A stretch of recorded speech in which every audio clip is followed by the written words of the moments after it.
This is not Burning Man. This is not a women's torch march around Smith College. This is not some deep fake thing done from some hippie thing that went on in the 60s. This is Gladriel in The Lord of the Rings, The Rings of Power. I saw someone say that she looks like Eowyn's frumpy sister. Yeah. Yeah. Frumpy sister. I want to see her try and pull that sword out of the scabbard. Sitting here. I made this joke before, but that's a six-handed sword. That's a ceremonial sword. You would never carry that weapon, you know? I'm a little turned off by your use of the term woman, so could you please define that for me? It's a six-handed sword. Maybe that's like when a chick moves the couch, it's actually four dudes who do it. Is that right? Yeah. Okay. Yeah. It's just, there's nothing attractive about this. The reason why I wanted to bring this image up, and we got another article today from Payne and McKay saying they deliberately did not make Peter Jackson's Lord of the Rings. They were making a grittier, more earthy, more accessible Middle Earth that we've all been waiting for and deserves to be seen. I'm presenting to you the new Gladriel. That is what they are calling her. This is the new old Gladriel. Start with you, Alasia. Tell me about the new Gladriel. Tell me about the new, brave, stunning take on Gladriel. The new Gladriel, I guess, in my estimation, is taking the place of her husband, quite literally, because if you read the Unfinished Tales, the very thing that she's supposed to be doing in this show is what her husband was doing, Celeborn. So this new Gladriel doesn't need no man, because according to Amazon's new besties, we aren't even gonna get Celeborn, and if we do, God knows when it will be. It's so insulting. I'm just like, this is so insulting to me as a woman, because I grew up with Gladriel and Arwen and Eowyn, and I remember feeling nothing but inspired by them. So I just like, this new woman, no, I don't want her. Thanks, though. Well, and they obviously didn't watch the Peter Jackson films, because what part of them was sterile and clean? They were actually, that was a lived-in world. The things looked like they actually had been used. It was gritty for real, not this fake grit that looks like it's like Narnia that someone put threw some dirt at. This is not to be compared. But Lothlorien feels lived in. You can feel the melon trees and how long they've been there. But Galadriel herself, she's literally a half goddess. Right. She is literally half goddess. She was glowing. She was ethereal. She was above mankind. This feels like a teenager who ran away from home. Well, they almost kind of have to, because even I think it was Unbearable in the chat said the actress is actually really beautiful. She's a very beautiful woman. Mm-hmm. She's a pretty girl, and I'm sure she's a fantastic actress. But for some reason, Amazon has to make her look not ugly, but just disheveled and kind of take away some of her beautiful feminine qualities, because they're doing that, bait and switch. We're actually going to have Galadriel as the male character in this show, when in actuality they're doing a disservice to Galadriel as her feminine, beautiful self. So Alasia wanted me to take the screen. There we go. I'm going to drop out the other one. It stopped sharing. We will pull it's Grandma Celebrimbor. Yeah, I was going to pull that one up. Alasia, go ahead and tell us about this. Who are we looking at? What is that? Looks like somebody's grandpa. It's grandpa. So this is supposed to be... Who the hell? What am I looking at? This is supposed to be Celebrimbor, who made the Rings of Power. And he's younger than Galadriel. They're cousins. And he is Feanor's, I believe, great-grandson. He knows nothing of the kinslaying. He knows nothing of the burning of the ships. He wasn't there for any of that. And he was supposed to be in the Unfinished Tales. There is one piece where he says he's in love with Galadriel. So they took a character who's younger than her, who makes the Rings of Power, and made him a washed-out politician. And she looks like a teenager. Because men are either stupid or evil, and they're probably going to make him stupid, and he's evil by default. There's no way that he can have any raw masculine power. There's no way he can have mature masculine power in this. And apparently, Gladriel can't even have the mature feminine power. She has to look like some disheveled hippie chick who's like a gender studies major. I mean, that's really what I'm getting from her is it's like she's challenging Tolkien's patriarchy. And when Tolkien very clearly, specifically said exactly what Gladriel was doing during this time, and it sure as hell wasn't that. No. Well, and I just think it's creepy that if this man is supposed to be in love with this version of Galadriel, I just like visually the age difference is very disturbing. It's definitely a grooming relationship. We Yeah. all know how these studios like to do that. He looks a bit like the wife on Outer Range, if you squint. That's true. He kind of looks like Grandpa Munster, if you guys ever watched the Munsters, just a little bit. I just love this comparison with Nerd Yeah. Babies that she made. It's fantastic. It's unparalleled. Of course, that is from The Princess Bride, and it is a very accurate take on this whole thing. Look at the comments that we have in chat. Feminine beauty is now shunned, just like a woman smiling. That's a great comment. There's a lot of things in the world that are simple and real. The problem when things are simple and real is you can't exploit them. What we have here is a manifestation of the West collectively losing its mind and self-destructing. I wish I were engaging in hyperbole, but it's started in our entertainment and it is spiraling. We can see into our education system, and don't even get me started about 2020 in the United States. Yeah, this is what we're getting. It's all very predictable. We've seen all this before, and apparently Payne and McKay are going to tell us this is the real Middle Earth. This is the novel that only they could write, because not even Tolkien could write this. It's just ridiculous. He wouldn't guys. write this. Max, what's your take on this? You've been very either introspective or trying not to heave. What do you think about that? May I ask the panel and chat? So the only reason why I'm asking this is because this photo that you have of the two comparison, of the Rings of Power pictures on the right, it looks like, and the Peter Jackson pictures on the left. Yeah. Do we? It's almost. It looks like. Oh my god! Right. Oh my god, do you suck? Hey, McKay, you suck. Amazon, no one That's believes the worst you. one. No one That's the believes worst you. one. This is absolute bullshit. I'm sorry. Where did they get Elrond's Oh high my school God. graduation picture?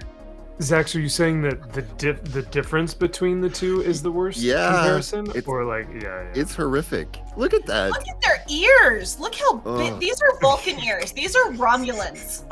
He looks like he should be on TNG, honestly, like some Vulcan He does. ambassador. Yep. It looks like the other actor's weird uncle. The one that's Bad Touch Uncle. That's what we're Yeah. getting from Amazon. A whole lot of Bad Touch Uncle elf vibes. Yeah, look at. Yeah. There's no comparison between what these ears look like. Ugh. Now, so what I was gonna ask is, and this, I think this would be a good social experiment. If only we had those little things from Men in Black where they can erase your memory real quick, Yeah. I wonder if we were to erase people's memory that they had forgotten to see Peter Jackson's Lord of the Rings, and the first thing that they had seen is this Rings of Power show or these trailers or these pictures. Yeah. I wonder how people would react, because what I continue to hear from the naysayers is like, well, you're comparing it to Peter Jackson's work, and so you'll never like it because you're always going to be. But even if we had never seen Peter Jackson's work, I still think Lord of the Rings fans would look at these pictures and go, "What the hell is that?" Yeah. No one would And- like this. And I'm going to put, let's just get a quick yay or nay on this. The Rankin and Bass 1977 animated The Hobbit. The depiction of the elves, as painful as it was and has stylized, do we think that this depiction of the elves is better than the 77, or is that animated one better? Because honestly, I thought this was a human too. They went out of their way to not show the elf ears. Not only that, but they have haircuts of men. And not only that, but they don't have haircuts that anybody in Middle Earth would have. This looks like somebody who was a walk-on from the 1970s Mary Tyler Moore show. Yeah. That's what this guy looks like. Or on the Love Boat. I mean, I like in the 70s, I don't get Lord of the Rings or elf from this at all. Honestly. He's just too I'm getting very old. emotional. I'm going to calm down. He's So. too old. I'm sorry. He's just too old. Yeah. Charles Dunkley says, can anyone imagine him working a forge? Crafting some of the most powerful artifacts in artist history. The only one that looks good as of right now, and I'll say good relatively, like very, very hesitantly, I have to say good, was from the trailer, and we don't know who he is yet, but he had the dark hair with the golden armor. That's Gil-galad. It is Gil-galad? That's Gil-galad. Where he's like looking up, potentially watching the asteroid fall is what some people were saying that they think he's watching, or he's looking up to the moon. That looks relatively what I would assume a Tolkien elf would look like. But like I said, that's very relative. I'm being very generous. That I think looks good, and I don't know why we're not seeing more of that. Go ahead, Alasia. Take it. It's all you. Okay, first of all, Here we go. Galadriel is also Here we go. older than Gil-galad. Strap in. Gil-galad was born in Middle Earth. He's not from Valinor. He should not be crowning her. She was already a queen in her own right by the time he is king of Aragon. Okay, Doriath has already fallen. Thingol and Melian have already left. She is in full armor. Why does Gil-galad look like a man? Why do they have wreaths on their head like gladiators have? And why do they have short hair? Like, I just don't understand. What is going on? And she should be in Rivendell right now with her daughter, who is full grown, who is Elrond is madly in love with her and hasn't said anything. Okay, sorry. Now I'm done. Look at the armor they're wearing. Look at what's happening. They're wearing wreaths on their head like they're in Greece. Max, what's your take on this? Is this how you envisioned the Second Age, and especially the elves? I mean, the armor is much more reminiscent of that of like Numenorians or Gondorians. It looks very man-made. Elven looks much, I would assume, would be much sleeker. Those shoulder pads are like, when you put those pauldrons on, you are not able to lift your arm to draw back a bow, because that piece right in front of like their face, that's going to hinder them from actually seeing when they're trying to pull that bow back. Yeah, so right here. maybe there's something that I'm not understanding. The other thing is like, this may be a coronation ceremony, so like all these kids look really young because they have the short hair. I want to know why he's crowning her. She's 2,000 years older than Gil-galad. Like, he was born, he was a little boy at the time of the fall of Doriath. Like, his father sent him to the port to be with Círdan. Like, I just don't understand. What in the hell? Okay, look at that. Oh my god. This is where things really get weird. We're in ancient Greece. Yeah. We're in ancient Greece. This is Gladiator. That's like what Caesar would wear. That's like Yes. what the emperor would wear, right? Yes. He's Caesar. So you've got one elf in armor that is clearly not Middle Earth at all in any way, shape, or form, and then you've got the other kid who he's wearing rags. But that's would be Theo. poor for. That's Theo. Oh yeah. That's Theo. Both made up characters, and then everybody else behind him is probably made up characters too. Yeah. So who are we saying this is with the wreath? I mean, you guys, and This then is Nathan, go Gil-galad. ahead. That's Gil-galad. What? That's the king of Aragon. That's the High King of the Noldor. Go to hell, Amazon. And I'm sorry, can I just point this out? I'm sorry, I know I'm Go raging. ahead. But when No, like that's why really you're on. cheap Barbies, their hair like sticks together, you can't brush it through. Look at his hair. That wig looks matted. It doesn't look like human hair. I'm sorry, I don't mean to nitpick, and I know that this is a photo of a photo, so maybe it'll look better when we actually see it. But his hair looks gross. It looks greasy and look like it's strung together. I don't know if I'm like making that clear, but if you look at cheap Barbie dolls' hairs, that's what it looks like. I know I'm representing the patriarchy when I say this, but I've never played with a Barbie doll. I've played with a lot of GI Joes. But I get what you're saying. I really see what Alasia was talking about earlier about the ears. Like, initially I was like, okay, I guess I don't see it because of the shadow, but this is a very clear profile shot of Gil-galad. They went pretty high with those ear points. I think, like it's like the Batman cowl. Yeah. There are some people who really like the short little pit bull ears on the cowl, and some people who like the old 80s like really like foot long ears that stick all the way out. But like everyone keeps saying, this is an adaptation or whatever, but man, those ears really stick out to where you're like focused on it. You're like, oh. If you look at a side by side with the ears of what Amazon's trying to pull off and what Peter Jackson did. The one word that really is standing out in favor of Peter Jackson's renditions of it is grace. Everything that they did in the costuming, in the forms of the elves, involved a gracious kind of flowing line. These look like just lumps of clay stuck on the sides of somebody's head rather haphazardly. And so it doesn't seem like there's any care into what these people look like. It's just, hey, we just need to put a point on an ear and that will make them racially identifiable in the show. Well, in the behind the scenes for Jackson's films, if it started raining, all the elves, their ears would melt off because they were so delicate and so thin. Like, they had to immediately cover their ears if it started raining because they would literally just melt off their head. Wow, I didn't know that. And especially like at Helm's Deep. Yeah. Like, that must have been impossible. Yeah. I think they had a really hard time with all those elves. Yeah. Paul Wolfley nails it. He says, is Xena Warrior Princess called? They want the costumes for their background characters back. It's true. And the Untamed Life says, why are they trying to bring Greek and Roman designs into a story about Middle Earth? Because they're lazy and they don't have talent.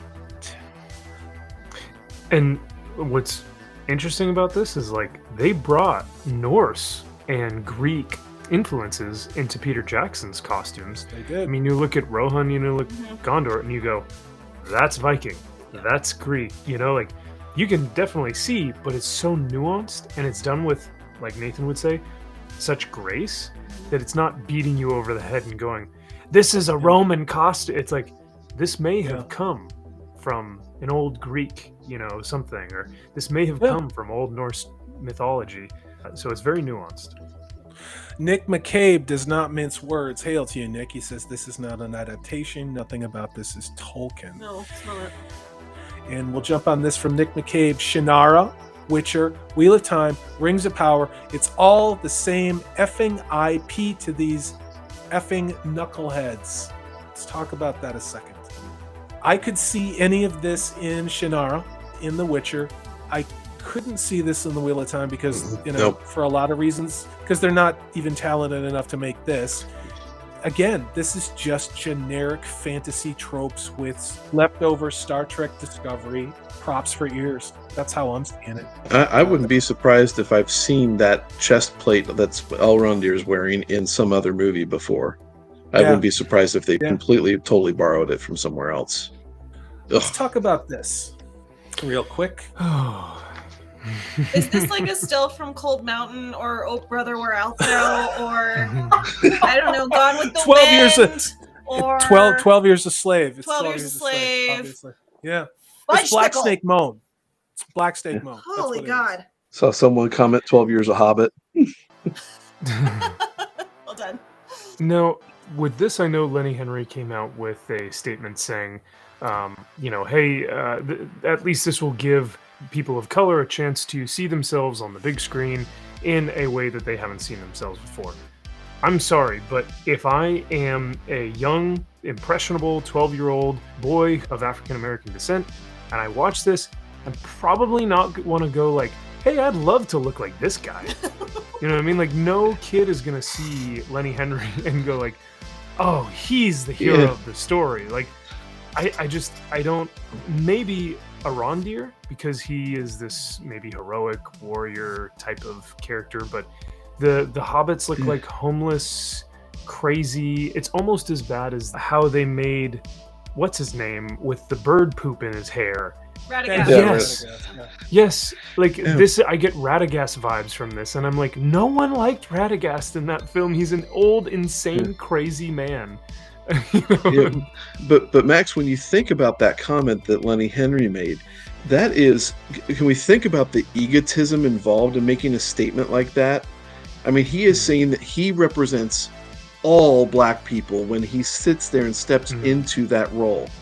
And that should be insulting to sit there and say that he represents all of one group of people. As if anyone else can step in and say that they represent this group of people or this group of people just because of the color of their skin or their lifestyle outside of a movie. It is totally an insulting statement, and that lamp is ridiculous. I did a segment on my show the other day about Joe Louis, who was one of the very first like African American heavyweight boxers to win the title. And whenever they did interviews with him, he never had that mentality of, now all of the African American community can see themselves as a boxer. He just said, you know what? I'm doing this for my country. I'm doing this for my people. I'm doing this for black, white. I'm doing this as a fighter to fight as an American, as a people. And America is a melting pot. It has all kinds of different races and genders. And he was in the ring fighting for all of that. He wasn't saying, hey, I only want people to make sure that they can see me. This was during the time of segregation. Yes. When he went to Germany and fought on Joe Louis on behalf of the entire United States, and let's be honest, Western world, to take on Max Schnell, if I'm not misremembering. And that was the guy with the funny mustaches, Golden Boy from the Aryan race. And Joe Louis kicked his ass. First round knockout, baby. Yeah, it was awesome. This is from a movie in 1982 called Beastmaster. Yeah. And this is an actor by the name of John Amos. You may recognize him. He was in a very popular sitcom show at the time. It was a very popular show, and you guys may not believe this. It's from the 70s. It was about an African-American family, working class, living in the slums of, I think it was Chicago.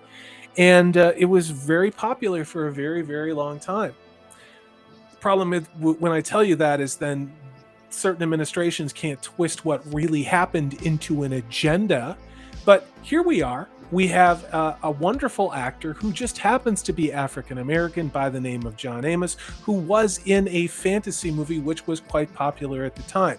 Now, honestly, this movie is dated. It is true 80s cheese, but he was a prominent character in a fantasy property. Also, we had another movie from 1984 called Conan the Destroyer. Had multiple African-American main characters. Not that it mattered. They were just good characters and good actors. One of them was Wilt Chamberlain, very famous basketball player who was a great character in that classic Conan movie. And then a very Amazon-like woman by the name of Grace Jones. Not that it mattered, but she also happened to be black, to be African American, and she was an incredibly fierce warrior, and this was in 1984. I'm going to do one more. It's a movie which sucked called Dungeons and Dragons. Had one of the Wayans. Marlon Wayans, yeah. It had Marlon Wayans in it, and I think that came out in 2000. I never finished that movie. It was an abomination, but the chutzpah, and to me, I would say obvious dishonesty of crafting a narrative of, again, identity politics, racism, intersectional feminism, used to market yet another show in the fantasy or science fiction realm. It is ludicrous, you guys. Why do they keep doubling down with a strategy that is very clearly not working? Is this the only play that they have? This is just a shield from criticism, and they do that when they know their product is garbage, which is why Rings of Power has shown us nothing except for still photos and a 1-minute long teaser that they would like to take back. No, I think they do. I think they absolutely do know it's crap. Yeah. The other thing too, Zax, is like you were saying, we've only seen the trailer, and they won't show us anything else, but they reassured us by showing other people of influence on their UK trip, and then had them, had the gall to have them come and tell us, guys, we promise you it's in good hands. We loved what we saw. I'm trying to think of a really bad movie that I saw. You could take maybe the original Daredevil, right, with Ben Affleck, which I personally like just for nostalgia's sake. But you could crop that into 5 minutes of like the best parts of that movie, and people would be like, whoa, this looks pretty cool. And then they watch the entire movie and they're like, ooh, Absolutely. And that's what I think they did. They made like a highlight reel for these people to go in the UK for. So I agree with you, Zax. Not only have they not shown us anything, but they've strategically shown some people some things in order to promote that marketing scheme.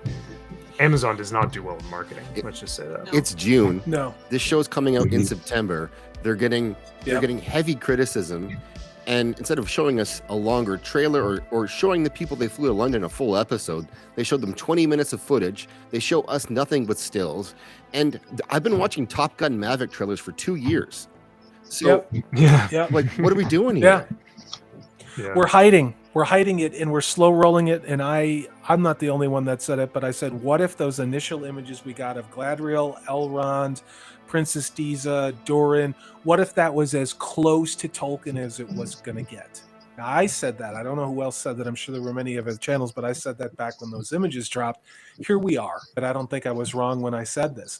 This is from Lyle Hammock, and this is directed at you, Alasia, but also Nathan and Max. I'd love to get your takes on this too. Thank you, Lyle, for $5. Says, I have a question for Alasia because I'm curious. Is there any way this show can win you over? Good question. Because I get the vibe you have written it off. No. No. Sorry, there's not. 22 made-up characters. I could see one or two here and there. I could see, we've got a filler. We've got, like in The Hobbit, there was the master's assistant who was in, the second and third one. He was never named, but he was in there. So, there was a person who was named in the books. They completely made up that character, but he was in there. I was willing to give them a pass on that, even though I hated that. I hated Dale so much. No, I'm sorry. I at one point, it becomes, do I stand with the professor, or do I stand with a big corporation who's telling me I have to like something? They need to be winning me over. They need to be wooing me. They need to be giving me every assurance that they have respected Tolkien to the nth degree. What they have done is tell me, and because the thing is, you have to remember, coming from the university system, I have seen with my own eyes what is happening in the English department to Western canon, what they're doing to Jane Austen, the Bronte sisters, even Moby Dick, for all it's the worst book I think that's ever been written, The Scarlet Letter. I see what is happening in the academy, and it startles me to no end. I have seen what they're doing to Tolkien. This racist thing started 15 years ago when I was, an undergrad, and it was scary then, and it's more scary now. It started 30 years ago. No, it did. I'm just saying from my perspective. No. You're getting it amplified and normalized, yes. And that's what's horrifying. So it's not. I don't want to rage farm like Salty says. I don't want to write something off, but I'm also a very analytical person. I have a gut that is telling me something. Hey, something's wrong. I'm an inductive historian. I can read between the lines. I have been trained in a very specific way to analyze the facts in front of my eyes. And right now, the facts in front of my eyes are painting a very scary picture. And at one point, you have to stand up and stand firmly in your convictions and in your faith. And you say, no, I will not be moved from this stance. And I'm really sorry if that makes you mad and makes you not like me. But there is very little I think they can do at this point to win someone like me back.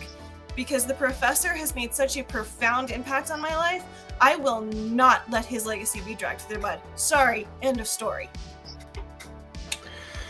Well, Go ahead, Max. Very well I said. can't follow up to that because that was beautiful.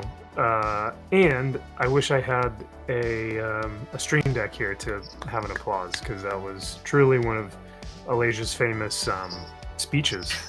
I agree with you, Alasia, that if you stand with the professor and you stand in your convictions, you can't allow other people to sway your decisions on the show.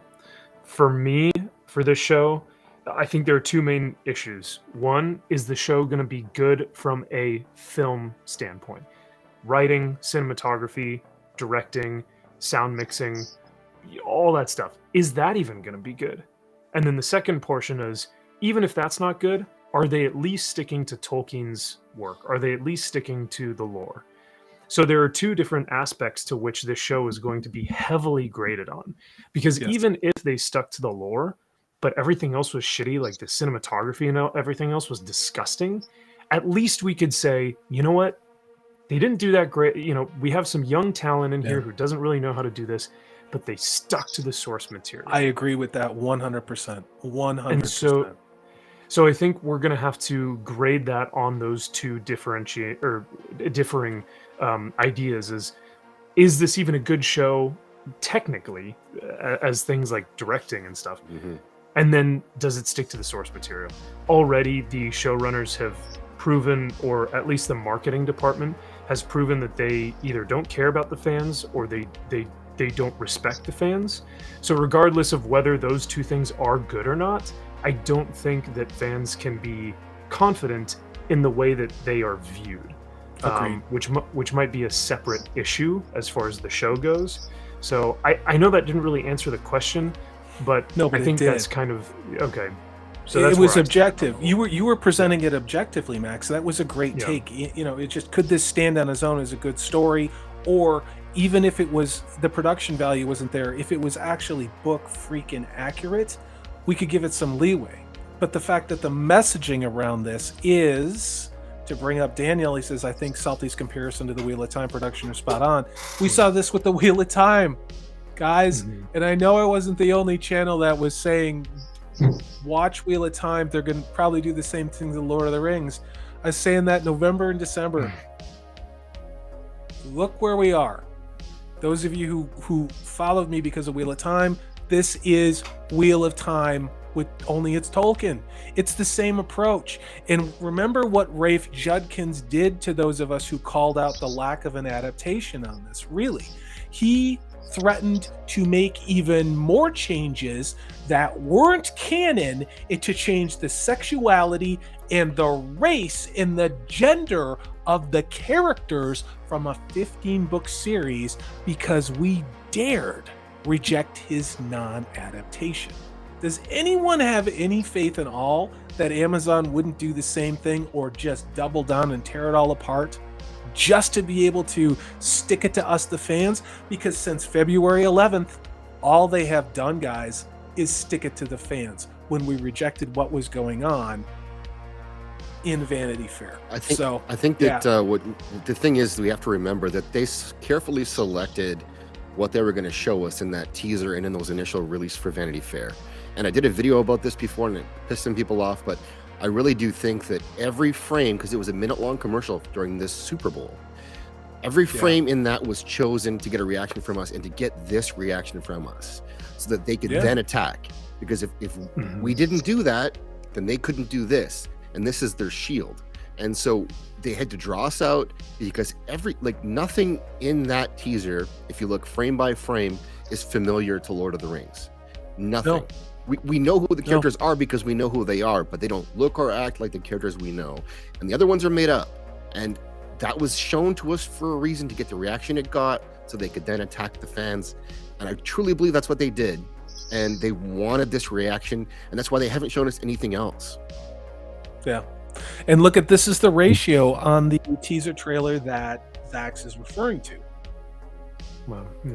That's not a bunch of trolls. That's not a bunch of Russian bots, guys. Go ahead. One day it hit 3 million. So at one point it was 3 million down likes. And if that's been the real number this whole time and Amazon is covering up for them, that's bad. And also, there's one thing I want to add to my little speech. I've been opposed to this since this was announced, back in 2017, and I didn't even know YouTube was a thing.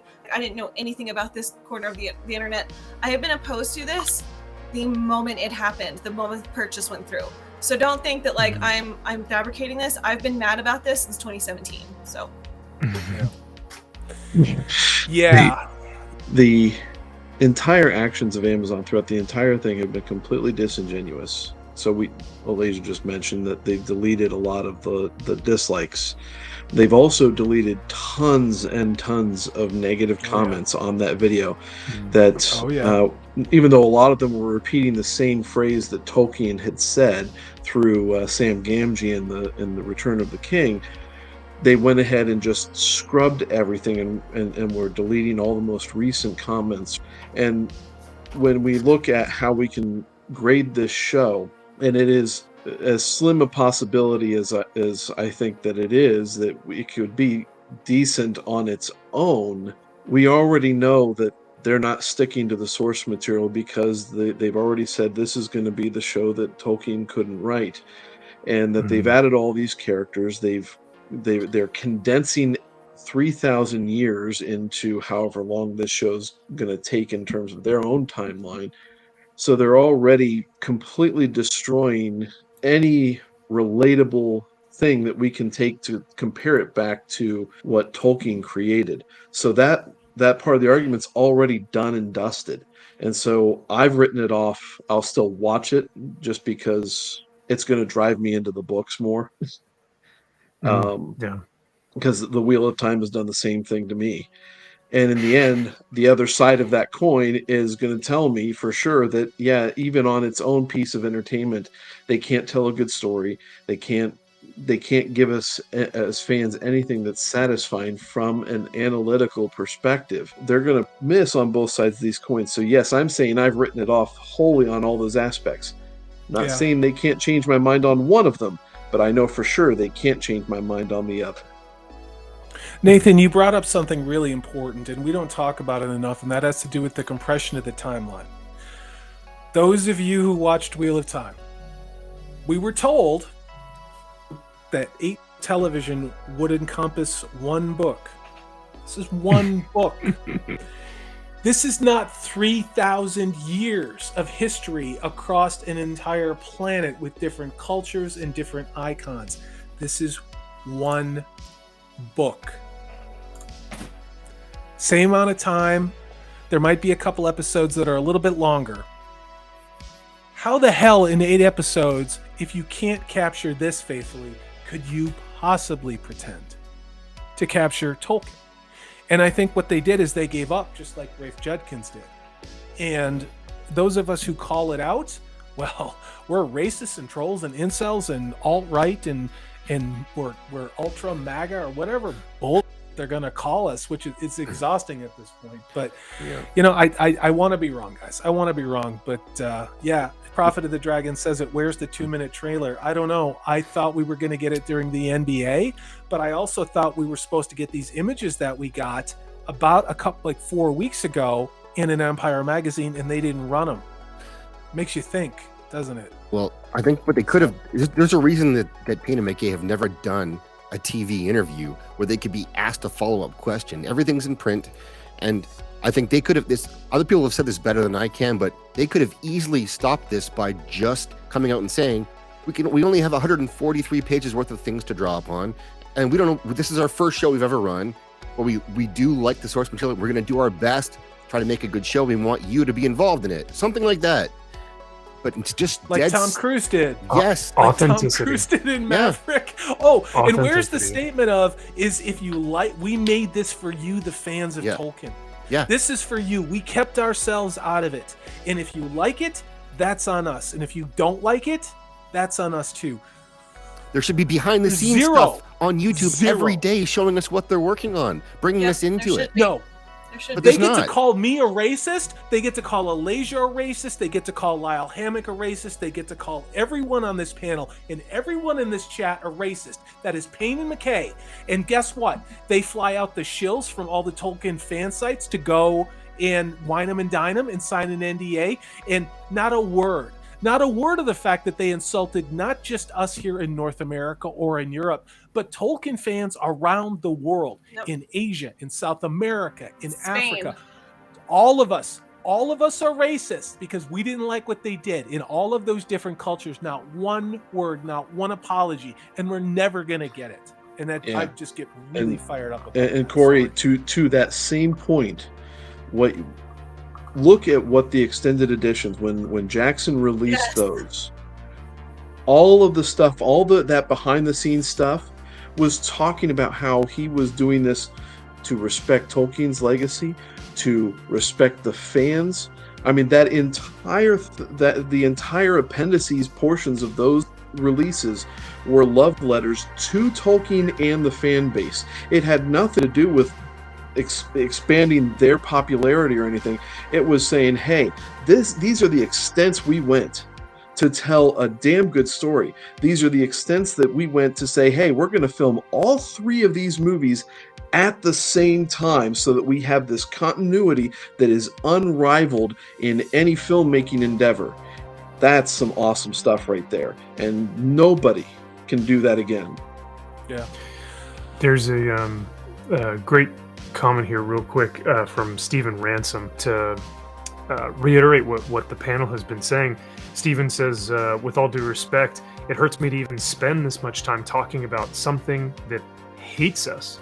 And I think, Alasia, that's kind of where you're, the corner you're in right now, is how are we even discussing the possibilities of something being good if like there's no conversation, because it ends there at, hey, I hate you, but still buy this thing.